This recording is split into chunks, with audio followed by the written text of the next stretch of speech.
All right, time now for our virtual roundtable, a closer look at the week's top political stories. And oh my goodness, there were so many of them. Really? There were this week? Let's see. The president in Florida, the former president in Miami, so much. So we're going to talk about all of that with our guest. Joining us from Tallahassee today, Steve Schale, a Democratic campaign expert who helped Barack Obama win Florida in 2012. He's also the CEO of Unite Our Future PAC. And with us from Cape Coral, attorney and Republican Party activist and Miami woman, Marili Cancio.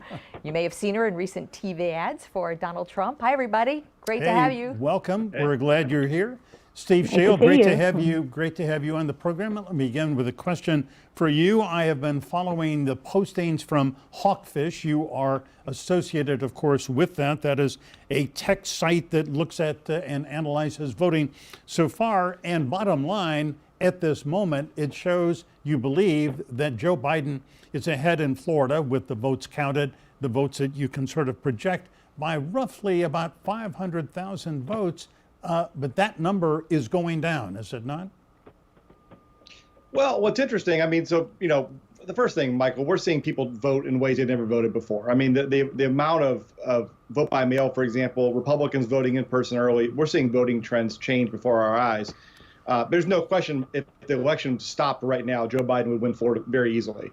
What's interesting is about as many Republicans who haven't voted yet as there are Democrats leading in the in-person early voting. So, I mean, what we're looking at right now is an election which looks like your classic tight Florida election. But again, among people that have voted right now, Joe Biden's doing pretty well.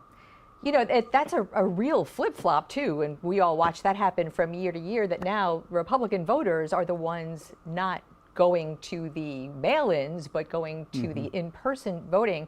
Marili, you know, yesterday we watched the president come down to West Palm and do the in-person voting. Actually, he was there 4 years ago when he did it in New York. So, you know, do you think that his narrative about fears about mail-in voting, is that resonating among Republicans? Is that what we're seeing? Look, we're seeing a lot of enthusiasm, a lot of Republicans voting in person. And we've cut that lead with the Democrats, who really took an early start, in 21% in only 3 days. We're not even done with 1 week of early voting, and the Republicans are out in full force.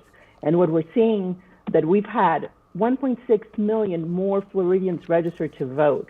And we've had Republicans really beating Democrats in voter registration, cutting the margin in only 140,000 voters between Democrats and Republicans. And we're seeing so much enthusiasm for Republicans going out to vote that really, I believe the Rasmussen polls that are showing President Trump ahead, and what I'm seeing with my own eyes is a lot of enthusiasm by part of the Republicans. But what about the mail-in issue? Are Republicans listening to the president, and really, do they really have reservations about putting that ballot in the mail? Look, in Miami-Dade County, there's 33 places where they can go and drop in their mail-in ballots, but we're seeing people follow the president and vote in person. That's what we're seeing, and we still have a lot of people that have not voted on the Republican side, including First Lady Melania Trump, that says she's going to vote on Election Day. And the group of people that have not voted yet so far are people that tend to vote Republican, and we're going to see them in full force on Election Day. So if things continue the way they are, the Democrats are in trouble in the state of Florida. Steve Schale, let's talk a little bit about Thursday night's debate. I think, you know, we all consumed it, watched it, were rocked by it, amused by it, and angered by some of what we heard. I think bottom line, though, President Trump, I don't think, did not move the needle. He didn't change the minds of anybody who may remain undecided. Is that an assessment you would agree with, or what did you think? Yeah, I mean, when you look at all the public polling that's out there, I mean, certainly my organization was part of some focus groups that saw it. I mean, you know, people that were with Trump at the start of the night were with Trump at the end of the night. People that were with Biden at the beginning of the night were with Biden at the end of the night. A lot of the undecided voters that I saw were people that, you know, thought that Joe Biden looked a little more presidential when it was all said and done. So, yeah, I mean, I think in the end, the debate was, if anything, a net positive for my guy. But, you know, even a draw at this point, I mean, is good news for Joe Biden. I don't think Donald Trump did anything other than the fact that, like, he didn't act like a 4-year-old. He didn't do anything to change the actual outcome of the debate. If I can follow up, Marili, my friend, I think one of the things that President Trump has been saying for weeks, insinuating, is that Joe Biden is over the hill, that he is senile. If there's one thing he proved, I think, on Thursday night, is that he is not senile, that he's still got stamina, he can focus, and he did not look like a guy who, was befuddled and lost. Well, it started that way, but after watching it, after the first 60 minutes, I think that Joe Biden started losing it. And I really think people saw that. What we're seeing is that Joe Biden lost a lot of votes in Pennsylvania, Texas, and other places regarding fracking and the energy issue. And still we don't have an answer regarding the packing of the Supreme Court, which is a huge issue. And basically what Democrats want to do is pack the Supreme Court. And that's a big issue for some voters.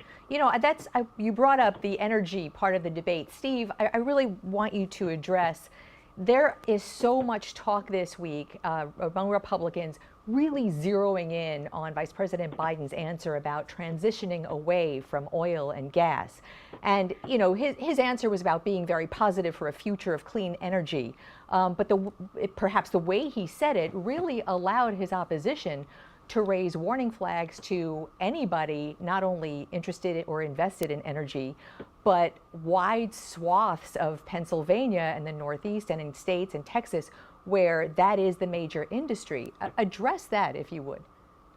Well, first thing I got to say, it's a little frustrating when the Trump administration has nothing else to run on, but they try to make up insinuations about Joe Biden's health. It just says how bad a shape they've governed the country, that all they've got left is to do that. On the point on energy, I mean, I don't think what Vice President said is a position that's outside of the mainstream. Most Americans believe we have a climate problem in the country. Our president wants to deny it and deny the science around that and virtually everything else. And the way that we deal with climate is to deal with greenhouse gases. And the way we do that is to move away from fossil fuels. And as we're doing here in Florida, there's an expansive solar energy initiative here in Florida that the utility companies are driving, Republicans and Democrats support. So I don't think that this idea that we should move away from dependence on oil is really all that unpopular or all that out of the mainstream. Yeah.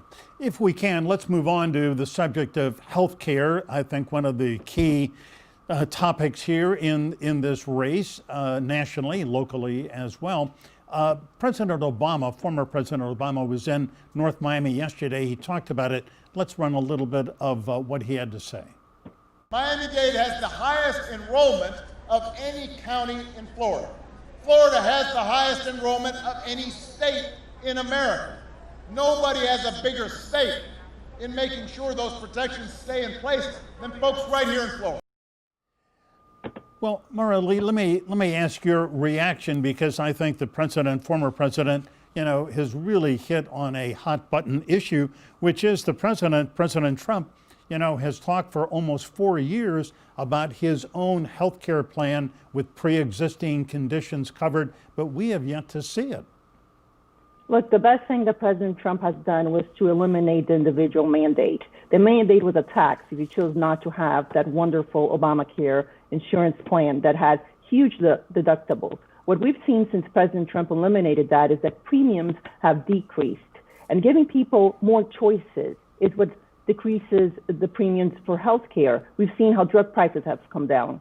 So we're heading in the right direction regarding more options for health care. What the Democrats are proposing with that public option is going to eliminate over 160 million private policies, and that's what we don't want. It is so great to have Marili Cancio, Steve Schale with us today on the roundtable. I just want to, if anybody can just Google everything you want to know about Florida, Steve wrote this insanely insightful blog that, Steve, I loved it. We learned a lot from it, and I recommend it to all. Thanks so much for being with us. Thank you. Hey, thank you all.